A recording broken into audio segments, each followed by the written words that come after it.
সত্য কখনো মিষ্টি হয় না, সত্য সবসময় একটু কর্কশ লাগে। আর যখন প্রশ্ন ওঠে নারী স্বভাবের, তখন এই কর্কশতা আরও গভীর হয়ে যায়। ফ্রেডরিক নিচ বলেছিলেন, মহিলাদের বিষয়ে সব কিছুই একটি ধাঁধা, এবং মহিলাদের সব কিছুরই একটাই সমাধান আছে, এটিকে বলা হয় প্রেগন্যান্সি। কিন্তু আসলে তার কথার নিচে লুকানো ছিল একটি গভীর সতর্কবাণী, একটি সতর্কবাণী যা আজও ঠিক ততটাই সত্য। আজ আমি তোমাকে বলবো নারী স্বভাবের 10টি কালো সত্য, এমন সত্য যা তুমি বইয়ে কখনো পড়নি, এমন সত্য যা সমাজ কখনো মেনে নেবে না। কিন্তু যদি তুমি এগুলো জানো, তাহলে তোমার চোখ থেকে সেই পর্দা ছুটে যাবে যা অধিকাংশ পুরুষকে অন্ধ করে রাখে। চলো তাহলে শুরু করি। প্রথম সত্য, নারীর প্রথম অস্ত্র আকর্ষণ। নারীর কাছে অস্ত্র থাকে না, তার কাছে শক্তি নেই, কিন্তু তার আছে সবচেয়ে বিষাক্ত শক্তি, তার আকর্ষণ। ফ্রেডেরিক নিটশে বলেছেন, নারীর শক্তি লুকিয়ে থাকে তার আকর্ষণ ও সূক্ষ্ম আচরণের মধ্যে। একজন নারীর হাসি, চোখের নরম দৃষ্টি বা তার কোমল স্পর্শ, এই ছোট ছোট ইঙ্গিতই মুহূর্তে একজন পুরুষের কঠোর মানসিকতা নরম করে দিতে পারে। তুমি যতই ভাবো তুমি যুক্তিবাদী, স্থির এবং বুদ্ধিমান, নারীর আকর্ষণ সবসময় সেই যুক্তি ও লজিকের উপর নিঃশব্দে জয় পায়, কারণ এটাই তার প্রথম, প্রাকৃতিক এবং সবচেয়ে শক্তিশালী অস্ত্র, তার মোহ। দ্বিতীয় সত্য, নারী নিরাপত্তা চায়, ভালোবাসা নয়। বেশিরভাগ পুরুষ মনে করেন নারীরা ভালোবাসা চায়, কিন্তু বাস্তবতা হচ্ছে নারীরা নিরাপত্তা চায়। ফ্রেডেরিক নিচ লিখেছিলেন, মানুষ যুদ্ধের জন্য তৈরি, নারী পুনর্নির্মাণের জন্য। এখানে নিজেকে নিরাপদ রাখাই নারীর প্রকৃত স্বভাব। সে দেখে কে তাকে স্থিতিশীলতা, নিরাপত্তা এবং শক্তি দিতে পারে। ভালোবাসা তার কাছে কেবল একটি পথ, আসল উদ্দেশ্য হচ্ছে নিরাপত্তা।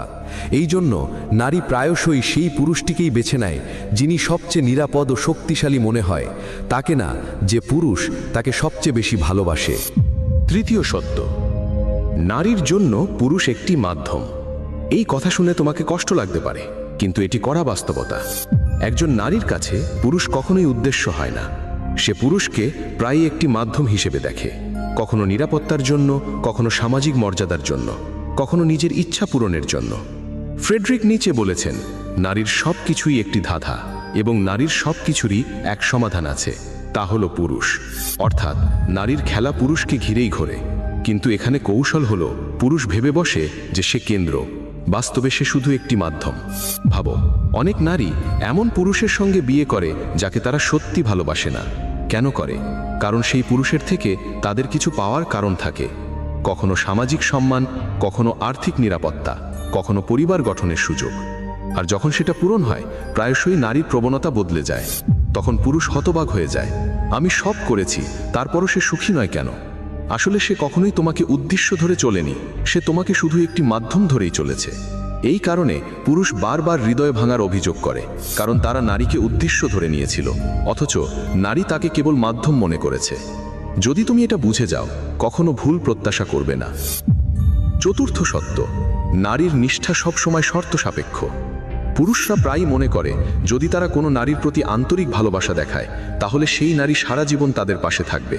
কিন্তু এটাই সবচেয়ে বড় ভুল ধারণা, কারণ নারীর নিষ্ঠা কখনোই একতরফা বা নিঃশর্ত নয়। তা নির্ভর করে মূল্যবোধ, নিরাপত্তা, সম্মান, আবেগীয় সংযোগ এবং ভবিষ্যতের স্থিতির ওপর। সে ততক্ষণ বিশ্বস্ত থাকে যতক্ষণ সে তোমার থেকে কিছু পাচ্ছে। সেটা হতে পারে টাকা, সেটা হতে পারে নিরাপত্তা বা সামাজিক সম্মান এবং মর্যাদা। ঠিক যেই মুহূর্তে তার মনে হয় যে এসব এখন তার থেকে কেড়ে নেওয়া হচ্ছে, তখন তার বিশ্বস্ততাও হালকা হতে থাকে। তুমি দেখেছো কতজন নারী সম্পর্কের ভিতরে থাকে ততক্ষণ পর্যন্ত যতক্ষণ পুরুষ শক্তিশালী, উপার্জনশীল এবং তাদের সহায়তা করে। কিন্তু যখনই পুরুষ পড়ে যায়, প্রায়শই সেই নারীরা প্রথমেই সরে যায়। এটা তিক্ত সত্য। নারীর বিশ্বস্ততা স্থায়ী নয়, বরং শর্ত সাপেক্ষ, এবং এই শর্তগুলোর নাম ফায়দা, নিরাপত্তা এবং স্থিরতা। তাই যদি তুমি মনে করো যে নারী কেবল তোমার ভালোবাসার জন্য চিরকাল থাকবে, তাহলে সেটা একটা বিপজ্জনক ভুল। নারী বিশ্বস্ত, কিন্তু শুধুমাত্র যতক্ষণ তার চাহিদাগুলো পূরণ হচ্ছে। সত্য 5, নারী শক্তির সঙ্গে যুক্ত হতে চায়। নারী নিজে থেকে শক্তি হতে পারে না, সে যুদ্ধ লড়তে পারে না, সাম্রাজ্য গড়তে পারে না, কিন্তু তার সবচেয়ে গভীর প্রবণতা হলো শক্তির সঙ্গে জুড়ে যাওয়া। ইতিহাসে প্রতিটি রাজপ্রাসাদে রানী এবং স্ত্রীরা সেই রাজা বা শাসকের চারপাশেই ছিল, যার হাতে তরবারি ও মুকুট ছিল। সাধারণ বা দুর্বল পুরুষ তাদের জন্য অদৃশ্য হয়ে যেত। এটা শুধু ইতিহাস নয়, আজও সত্য। আধুনিক জগতে শক্তি মানে টাকা, প্রভাব এবং আত্মবিশ্বাস। নারী তার দিকে আকৃষ্ট হয় যার কর্তৃত্ব আছে, যার কাছে সিদ্ধান্ত নেওয়ার ক্ষমতা আছে। দুর্বল পুরুষ নারীর চোখে অস্তিত্বহীন হয়ে পড়ে। সে বলবে যে তাকে ভালো হৃদয় ও ভালোবাসা দরকার, কিন্তু প্রকৃতপক্ষে তার মন সেই পুরুষের প্রতি টিকে থাকে যে বিশ্বে নিজের আধিপত্য গড়ে তুলতে পারে। তাই মনে রেখো, যদি তুমি জীবনে শক্তিশালী না হও, যদি তোমার কাছে নিয়ন্ত্রণ না থাকে, তাহলে নারী তোমাকে কখনোই সত্যিকারের অর্থে ভালোবাসবে না। সে কেবল শক্তির পাশে দাঁড়ায়, এটাই তার স্বভাব। সত্য 6, নারী নির্দোষতার মুখোশ পরিধান করে। নারী কখনই সরাসরি তার আসল উদ্দেশ্য বলে না। সে সবসময় নির্দোষতার একটি মুখোশ পরে যাতে পুরুষ বিভ্রান্ত হয়ে পড়ে। নিটশে বলেছেন, নারী শেখে ভালোবাসার ভেতরেই বিদ্বেষ করতে। ধীরে ধীরে সে ভুলতে থাকে কিভাবে নিখাতভাবে ভালোবাসতে হয়। অর্থাৎ যতক্ষণ নারী নির্দোষতা ও আকর্ষণের মুখোশ ধরে রাখে, সে সহজে পুরুষকে নিয়ন্ত্রণ করতে পারে, এবং যখন সেই মুখোশ পড়ে যায় তখন তার আসল চেহারা প্রকাশ পায়।